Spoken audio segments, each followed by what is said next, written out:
Amazones. Les Amazones. Les Amazones. Les Amazones. Les Amazones.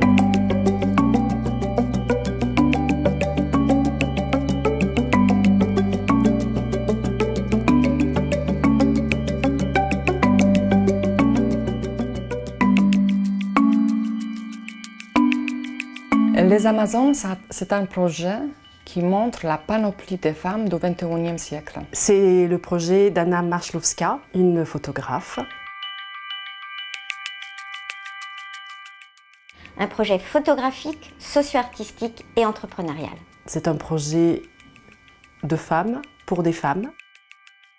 Et on a l'impression à travers ce projet que la féminité ne doit plus être diabolisée, mais elle doit être partagée, elle doit être écoutée et elle doit être ressentie surtout. C'est une photographe d'origine polonaise. Anna, avant tout, c'est pour moi une femme de cœur. Une créatrice, une artiste. C'est une exemplarité d'Amazone. Une femme qui a la manière de montrer son monde aux autres avec une belle créativité. C'est une personnalité fédératrice qui nous a toutes réunies pour nous montrer que la force féminine, c'était vraiment quelque chose que l'on avait toutes en commun. Je suis devenue une Amazone à la demande d'Anna. On s'est rencontrés en 2015 dans un cadre complètement professionnel. Le feeling est plutôt bien passé. J'ai rencontré Anna par l'intermédiaire d'une amie commune qui m'a parlé du projet d'Anna. J'ai été emballée, on s'est contacté suite à ça.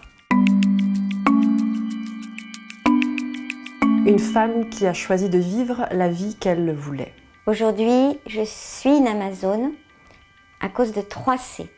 Courageuse, créative et co-constructive. Je pense que c'est ma vie, tout simplement, en France. Je suis ingénieure en génie civil, j'ai fait mes études en Pologne. Et puis en France, je travaille en tant qu'ingénieure, d'abord sur chantier, et ensuite dans un grand groupe de construction qui travaille à l'international, où je mène les projets d'innovation. Ce qui fait de moi une Amazone, je pense, c'est ma liberté, mon indépendance et le fait que ma vie, c'est moi qui la décide, et pas autrement. Il y a un ressenti de force, de puissance et aussi beaucoup de bienveillance. Une grande fierté et beaucoup d'émotions. C'est la fierté de me retrouver entre les femmes qui arrivent à créer son propre chemin de vie. Ça me rend heureuse, même si je me rends plutôt compte de ce que ça peut être en voyant les autres Amazones et ce qu'elles réalisent. Je dirais que c'est une expérience hors norme. Et moi qui fais beaucoup de sport, j'ai connu un sport de l'extrême. Dans un grand éclat de rire, le concept est venu d'Anna, évidemment, sur la thématique de la structure que j'ai créée et dans ces couleurs-là aussi. Donc, ma séance photo, ça s'est passé bien. C'est ce qui était amusant que j'ai appris un jour après qu'il y avait mes collègues de travail qui m'ont regardé par la fenêtre. Et ils se sont demandé avec qui je suis et pourquoi j'ai fait des poses un peu bizarres. Donc ça, c'était vrai. Hein? C'est un portrait assez gai, lumineux, où je pose à côté de mes tableaux et voilà, où je suis souriante. Je suis autour en fait de mes créations et je tiens dans la main un objet un peu particulier, une bottine de 14 cm brodée de véritables ailes de coléoptère. Mon portrait est simple. Je pose sur le background d'une façade moderne et claire et qui contraste avec la pelouse, tout simplement. Dame de fer, parce qu'avec Anna, on a trouvé qu'il fallait que je me fonde dans mon environnement. J'avais la chance de voir la Tour Eiffel et on a choisi ce symbole fort pour réaliser mon identité. Je suis habillée en jaune en haut, en noir en bas, debout sur un escabeau en bois. J'ai autour du cou un cordon d'alimentation électrique et je me marre. 3 types de réactions. Première, waouh. Deuxième, plutôt de ma famille, je ne te reconnais pas, je ne te connais pas comme tu es là.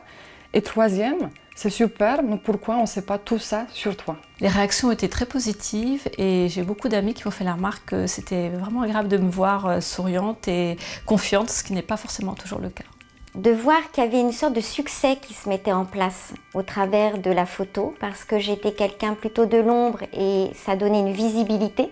Beaucoup de bienveillance et de félicitations. Une petite anecdote, ce portrait m'a valu mon licenciement dans mon ancien travail, mais c'était ma vie d'avant. Là, c'est ma sœur, Marion Gobon-Camas. Alors, elle est styliste de mode, elle a créé sa propre marque dont la thématique est la littérature, donc elle lit littérature et mode. Le portrait qui m'a marqué le plus, je pense que c'est celle d'Océane, cette jeune fille qui s'est vraiment battue et qui pourtant n'a baissé les bras ni sur sa féminité ni sur la vie. Océane, qui se bat contre le cancer, et la deuxième dame qui fait le métier de clown.